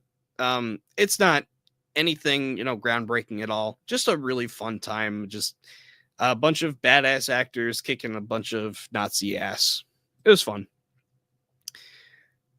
Hitman, a movie that a lot of people ended up loving, and I just kind of found it just generic, honestly. Glenn Powell was great in it, and Adria Arjona was really, really good. And it was a fun story, but wasn't anything, groundbreaking at all. Based on a true story, actually, from what I've heard, where like this hitman guy is like trying to take the identity of other guys to try and take down his hits. And it was a cool idea for a movie as well. Just didn't end up loving it by the end of it. Exhuma, this was a cool movie. It was on Shudder. I checked it out, heard some good things about it, and I liked it. Cool, pretty creepy little supernatural movie. Yeah, it was good. The Apprentice, this is the Donald Trump biopic that came out right before the election, so you can definitely tell what the purpose of this movie was. And um I liked it. I didn't love it by any means. Sebastian Stan was great in it. Jeremy Strong was really, really good as well. Yeah, I had a good time with it. Kill. This was probably the best Indian movie that I watched all year. Actually, not Kalki, but this was really, really solid.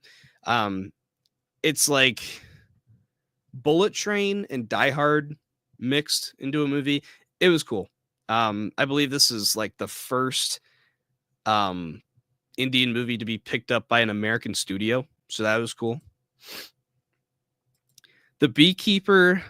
This was one of the earlier movies again of the year, and I've seen it a couple times now. And Jason Statham, he's just such a fun actor, and he made this movie. Absolutely made this movie. It's not great. It's pretty generic, but it is a fun movie. I had a good time. Salem's Lot. This is the remake of sorts, the readaptation of the book. And there was some people that didn't really care for it, but I had a really good time with it, honestly. I'm a huge vampire fan, so I was hoping I'd really enjoy this one, and I ended up having a really good time. So, yeah, could have been better. I kind of wish this went into the theaters though, and felt a little rushed, because this was supposed to be like a 3-hour long movie because it's a huge book. And this is also, the miniseries, the TV miniseries was like 3 hours long as well. So it's like it was supposed to be about the same length, and then they changed the ending as well. So decent changes for sure. I had a good time with it in the end though. The Last Stop in Yuma County. This was a really, really cool little thriller. I want to say it went to theaters for a little bit, but I ended up catching it on VOD when it came out. And yeah, I had a really good time with it. Really, really cool little tight thriller where it's these criminals that are at a gas station and they're trying to fill up on gas, and it's the last gas station for like 100 miles or something like that, and they're out of gas, and so they're waiting on the gas delivery, but it's only like gonna fit for like one car. So these criminals are trying to like wait it out for these delivery trucks to get there, while people are finding out that they could possibly be criminals. So it was cool. I really enjoyed it. Then we have Azrael, which is a Shudder movie with Samara Weaving, and basically it's like a post-apocalyptic silent movie where you have a woman who is in like the post-apocalyptic world where it's been after the what's it called, it's like the biblical event that's supposed to happen, like the rapture. It's after the rapture from like the Bible, where basically all of the believers who accept Jesus and the God into their lives go up to heaven, and the people who don't are stuck on earth during this like hellscape. And basically, it's a silent movie because they cut out their vocal cords so then they can relieve their sin of speech. So it was cool. I had a good time with it. Quick paced movie. It's a decent time. Godzilla X Kong: The New Empire. This was just a ton of dumb fun. Honestly, it wasn't groundbreaking by any means. It was just a good time. Enough said. And talk about like the year for Dan Stevens, though. We'll talk about some other movies that he was in a little bit here. Inside Out 2. I know a lot of people absolutely love this movie. I thought it was good. Nothing more than just good. I'm not a huge fan of either of the Inside Out movies, honestly, just because the characters make the dumbest decisions on the planet, and it's just like, I don't get why that needs to be the movie, but whatever. Monkey Man was Dev Patel's directorial debut. It was a really good movie. I know a lot of people ended up loving this movie. just because of how rich like the culture was for this one, and I liked it. I had a good time with it. It's just it ended up getting really, really slow in parts and was not nearly um as much action as I thought they were going to deliver, and not at all what they were marketing. Quiet Place Day 1. It was a really, really good movie. Just kind of let down because it's like just not what you would want from a prequel where, the prequel kind of thing is where, they deliver some questions that you have asked. And, this one, I had a ton of questions on like, where these death angels, which is the creatures that are in this franchise, is what they're called now, where these death angels came from. And, you know, they didn't really answer anything more than we haven't learned already. So, you know, it was good. I had a really good time with it. Incredible performances from Joseph Quinn and Lupita Nyong'o, and has a really human story about it where it's these two people walking around in the apocalypse trying to find their last slice of pizza before the world goes to shit. So, it was good. I liked it a lot. Definitely the weakest of the 3 Quiet Place movies though. We have If. This was just a charming little movie. I had a really good time with it. The marketing wasn't the best, but it looked cute. But, by the end of it, man, I ended up having a huge, like I ended up seeing it with my grandpa, and we both we had tears in our eyes, man. This movie brought out the emotions. It was such a sweet little movie. I had a good time with it. Immaculate. Again, jumping from sweet and charming to demonic and dark. Sydney Sweeney. I've expressed my love for that woman. She's gorgeous, and she's really, really good in this movie, man. Basically, this is like one of 2 nunsploitation movies where of this year where you have a nun who is a virgin and is impregnated with the Antichrist. So yeah, fun story, right? Fun for the kids. Not really, but yeah, Immaculate was really, really damn good. Twisters. This is one that a lot of people ended up loving, and I just had a really good time with it. It was just a good bunch of dumb fun. Again, kind of just like the first movie. Didn't love it, didn't hate it by any means. It was just a good time. Good to see on the big screen. Saw it twice in theaters, once by myself and once with my mom. I had a good time. Mads, this was a one take zombie movie. It was neat. Well, I don't know if it's like necessarily like a zombie movie, but it's like an infection kind of thing. It was cool. I liked it. Wouldn't probably ever watch it again, but it was cool. Carry On.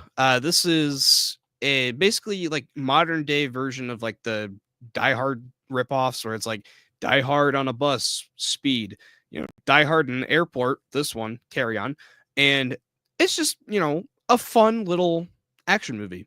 New Christmas movie that a lot of people are saying is like a Christmas season staple now, where you have Jason Bateman as a terrorist and he's trying to get this package onto a plane, and Taron Egerton is a security officer that's trying to stop it. It's cool. Oddity, a lot of people have been saying this is like the scariest movie of the year, and there's a lot of creepy imagery in this one for sure. I didn't necessarily like love it by any means, but I thought it was a really good movie. Cuckoo, um, it was really cool. Kind of sat on me a little rough. There was some really cool ideas at play for sure, but the more I sat on it, it's just like I don't really love how long it took to get to the payoff. There's not like a whole lot of payoff either, honestly. So just a lot of build up for just kind of a flat ending, honestly. But it was a cool idea by the end of it. Lisa Frankenstein. This is just a really fun little horror, comedy, romance kind of movie. It's like Heathers meets Hellraiser. It's cool. I dig it. VHS Beyond. I am a really big fan of the VHS series. At least the Shudder ones. I am not a fan of the first three, but they've been on a really good hot streak recently. 94 was a really good movie. 99 was the weakest of the four Shudder movies, but I still had a good time with it. 85 was a damn good movie. Had one of my favorite horror shorts I think I've ever seen. And Beyond was really damn solid too, where it's just all about aliens, and it was neat. There was like a short at the beginning where it's like a SWAT team goes into this house that's infested with a bunch of just like these weirdly, like, it kind of seems like they're possessed people that can just like regenerate and can, fight really well.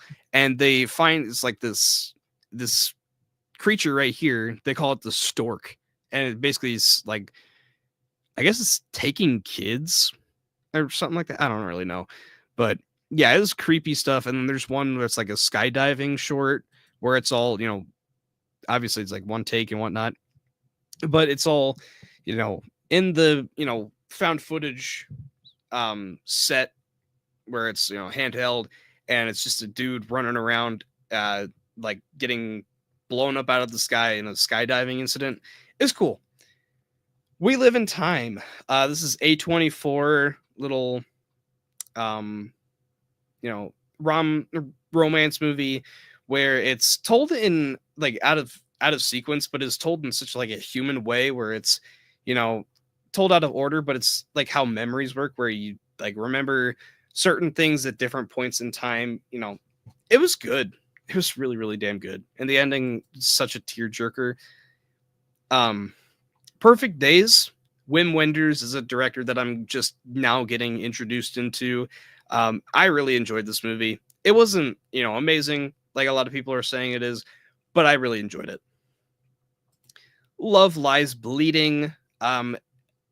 A movie that honestly, if it wasn't for like the last 5 minutes, I would love this movie a lot more, but I still had a really, really good time with it.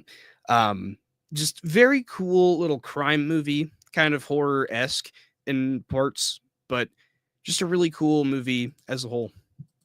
I liked it a lot. Yeah, Love Lies Bleeding. Got The Substance. This was, another one of the other Margaret Qualley movie that I was talking about.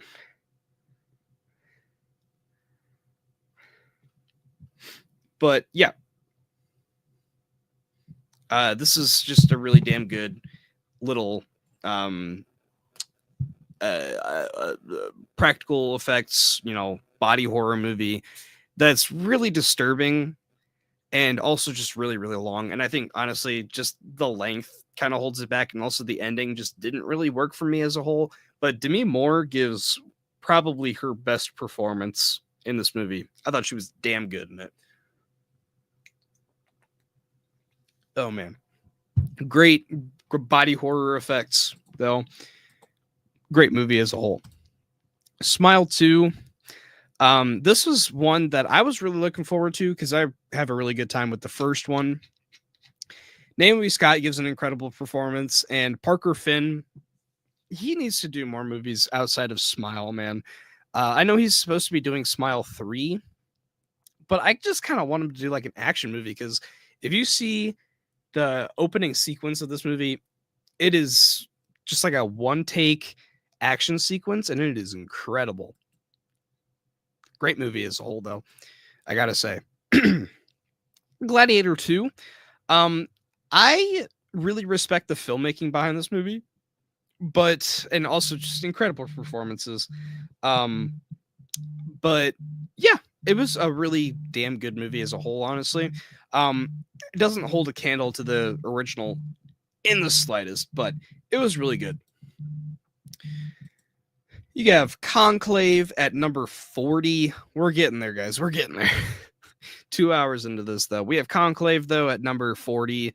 And this is just a really damn good thriller, um, where they're trying to, go through the process of finding the new Catholic Church Pope, because the death of the Pope, they're trying to settle on finding a new one, and it was really damn good.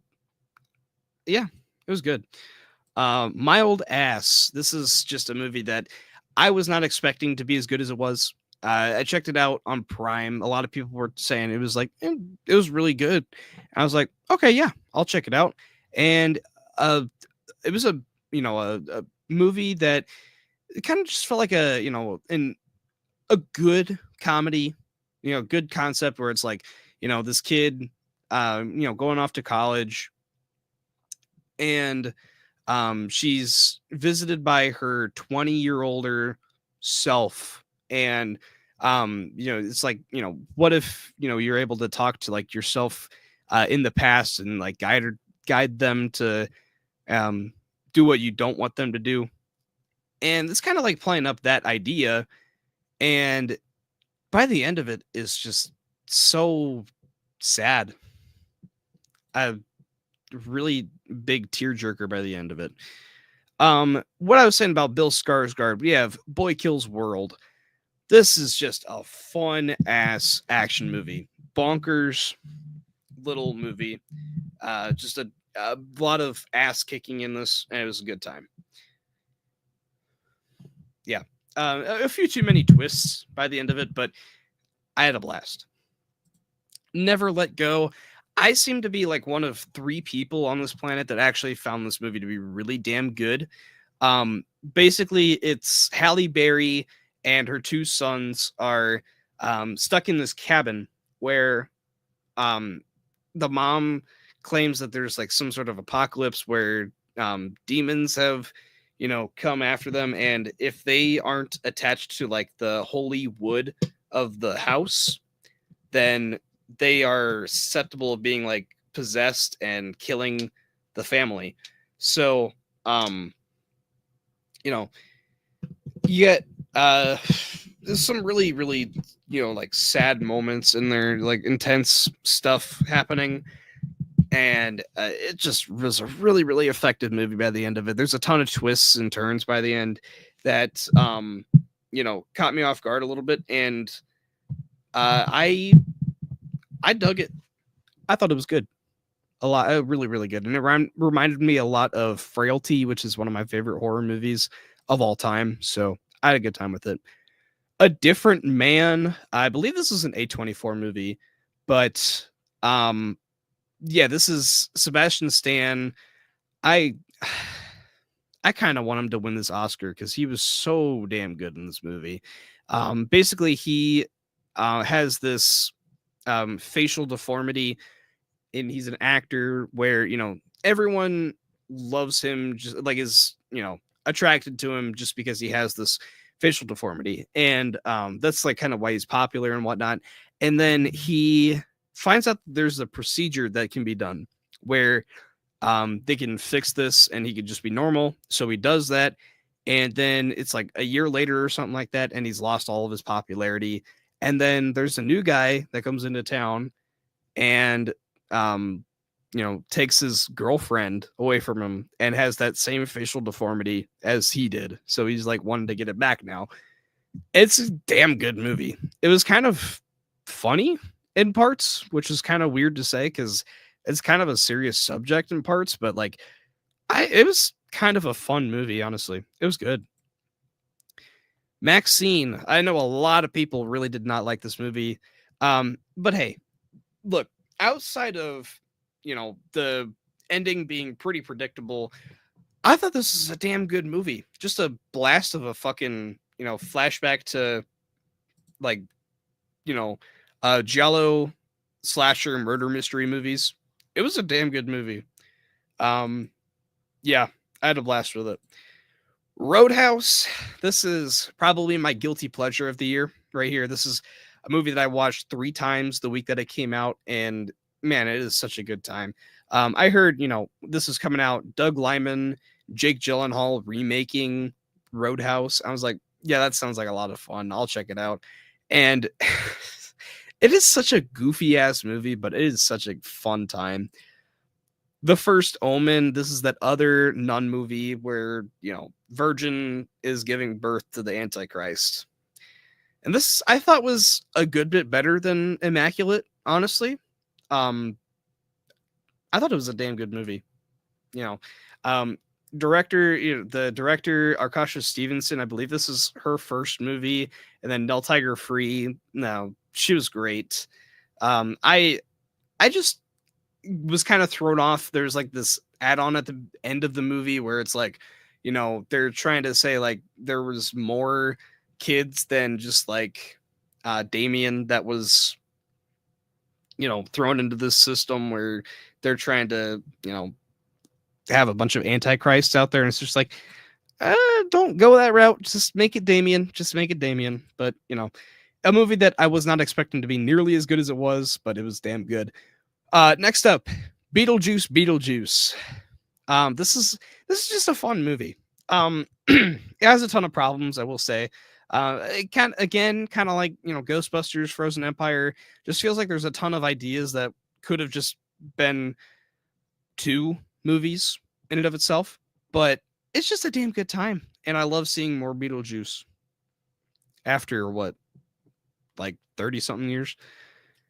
Next up, one of the most underrated movies of the entire year, we have Caddo Lake. This is a movie that is like it's like a time loop movie, and it is so damn good. Bunch of twists and turns. It's kind of hard to get into it without spoiling it, but it is such a cool movie. Go in knowing as little as you can, and I think you might really like it. Dylan O'Brien's in it. Damn good movie. Strange Darling.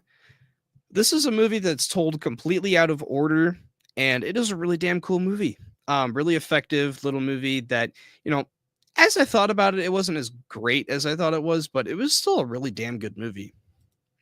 The Bike Riders. Honestly, I kind of wish it was just longer so we could spend more time with these characters and flesh out.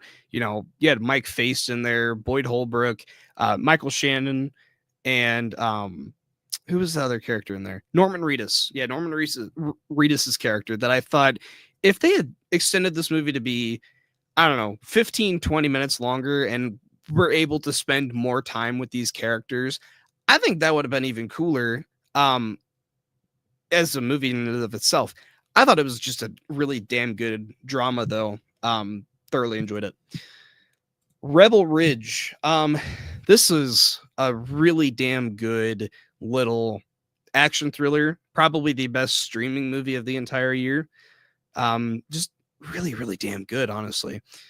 Yep. I already clicked on that. The Fall Guy at 27. This is just a fun ass movie, man. It's not, it's not perfect by any means. It's just a really good time. Ryan Gosling, Emily Blunt, they were a really good on-screen couple. They had really great chemistry. And it pays really good homage to just like, stunt guys. Just really good time. Kingdom of the Planet of the Apes at 26.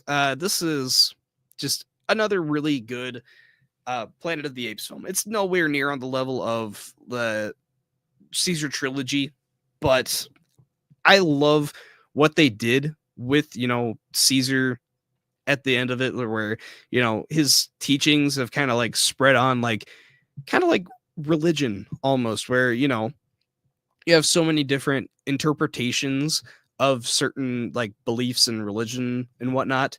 And, you have a bunch of these different factions of apes that believe in certain things that like, certain,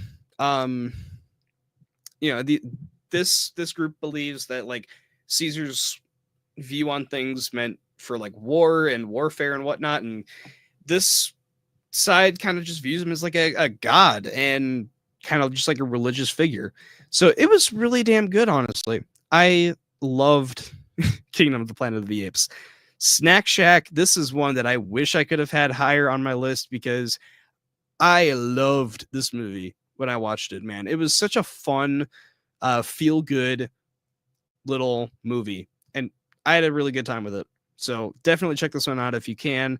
I don't want to say too much before you watch it because it just caught me by surprise when I watched it, and I definitely recommend it. Kinds of Kindness. This was just a wild little anthology movie with Yorgos Lanthimos directing it. Poor Things was a great little movie from 2023 now, and this was just another really freaking great Yorgos movie. I Saw the TV Glow. This was one that I was really interested in just from the vibes that it gave in the trailers, where you had like a sort of like throwback 90s like sci-fi show feel, where it like X-Files and stuff like that. And by the end of it, it had like it had a ton of different like metaphors that I thought really worked for the film and kind of caught me off by surprise. I've only seen it the one time though. I don't know if a rewatch would hurt it at all, but it was cool. I really dug it. Saturday Night, one of the funniest movies in years, where it's just like recapping the events of the 90 minutes before the first episode of Saturday Night Live aired, and it was just a damn good movie.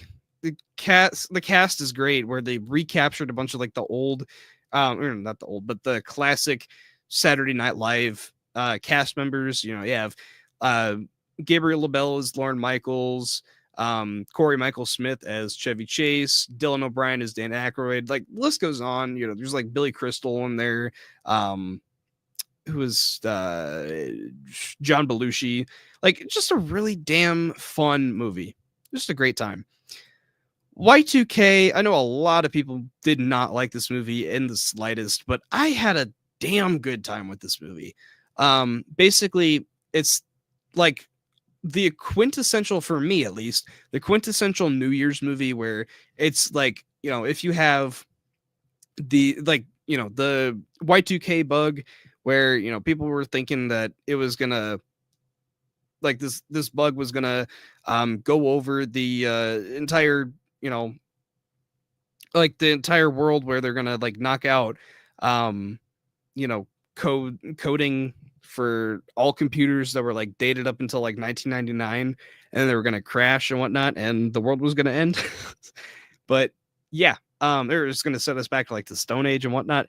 And it's basically like taking that and saying, what if that was like kind of real, but a little twisted, where basically the computers turn into like a hive mind and try and take over the fucking planet. And that's kind of fun.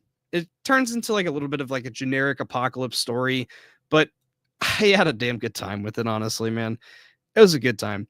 The top 20. Now, I had recorded my best of the year video like way before I watched some of the movies in this list. So we are going to go through those two that I watched after that. So coming in at number 20, we have Juror number 2. This was one that I was not expecting to love as much as I did. And this basically is like a courtroom drama, where you have this guy who is put onto the jury for a murder case that he ends up finding out he might be the one responsible for the murder. And it's just a really, really fascinating little movie. Dune Part 2. I know a lot of people are going to have this way higher on the list. I struggled to love this movie, honestly, after thinking about it and rewatching it. I've seen it twice now, and it just frustrates me because I love the first film. I loved the first film when it first came out, and I was so looking forward to this movie. And when I watched it, I was in love with it, but the more I thought about it, the more it frustrated me a little bit, because it ends on such a note that where I thought this was supposed to be the second half of the story. No, it's not. It's the second half of the first book, which isn't even the finale of the story. So we have to wait another 5+ years to fucking get the next movie, or I guess 2 years now. But yeah, it's just it kind of bugged me that this wasn't, the ending, because it ended up just adding so many more questions that I already had from the first film. Like, oh, how are they going to wrap this up? How are they going to wrap this up? And there's just so many more loose ends to it. And by the third act, it just kind of felt a little underwhelming. So I didn't love it as much as most people did, but I had a really good time with it by the end of it. Sonic the Hedgehog 3. Man, I've seen this twice now, all the way through. And goddamn, this movie is such a fun movie. It's such a fun time where, I had a really good time with the first two. The first one, definitely not as good as the second or this one. The second one just like added so many elements from the games that were just so much fun. Have Tails and Knuckles added into that one, just adding more fun into it. And then in this one, you had Shadow into it, who was a fantastic villain, and Keanu Reeves played him to perfection. Just a really fun movie. I had a blast. Challengers. This is Luca Guadagnino's like trend-making movie of the year, I guess, where so many people were so fucking obsessed with this movie for the longest time, and it was a damn good movie. I don't love it by any means, but it was just such a fun time. It was a good time, for sure. Ooh, had to cough. Sorry. Okay. Actually, 3 movies that I ended up watching before I made the after I made the end of the year list. Okay. My best of and worst of list. So, yeah, best right here. We have one of my favorites that I ended up watching a little late again. We have The Order. This is Jude Law, and he is wait, what? Oh, I don't. Okay, never mind. Anyway, you have Jude Law, and he's basically playing a cop who is brought into this town and is solving a case of like a neo-Nazi gang, and it's really intense, really really cool. Had a great time with it, and actually really really violent in parts. So it was a damn good one. Bad Boys Ride or Die. I'm a huge fan of the Bad Boys movies, and I had a blast seeing this one on the big screen, and I've seen it, I want to say twice now, and it's just a damn good time. Had a blast with it. Speak No Evil at number 14. This is one of the biggest surprises of the year for me, for sure, where I thought the trailer for this movie looked like dog shit, and this movie ended up being just a really, really damn solid, creepy movie with James McAvoy giving such a creepy ass performance. Damn good movie. Deadpool and Wolverine. Talk about the most fun movie of the year, man. Like, this was such a blast to see on the big screen. I ended up seeing it 3 times on the big screen and once at home, and my god, it just keeps getting better and better the more I watch it. Enough said. As this is my Spider-Man No Way Home, where so many people loved what they did with, the fan service in Spider-Man No Way Home, where it kind of like made the movie for them. I just see so many problems with that movie that I can't get past them. Deadpool and Wolverine, for me at least, where I kind of have a little bit, I don't want to say I have more nostalgia for the X-Men, like the Fox X-Men and whatnot, but they when I watched their movies, they hit me at a certain point in life where I ended up watching them during COVID, and I watched them like on loop during COVID, where, Deadpool and Deadpool 2 were in constant rotation for me. The original trilogy, constant rotation. Logan, like, loved that movie, watched it all the fucking time. And, Days of Future Past, First Class, like all of those movies. I watched them at like the perfect point in my life where I just like that I feel more nostalgic for a little bit. But, I grew up watching the Tobey Maguire movies. I somewhat grew up watching the TASM movies. So, like I have a little bit more nostalgia for Fox X-Men.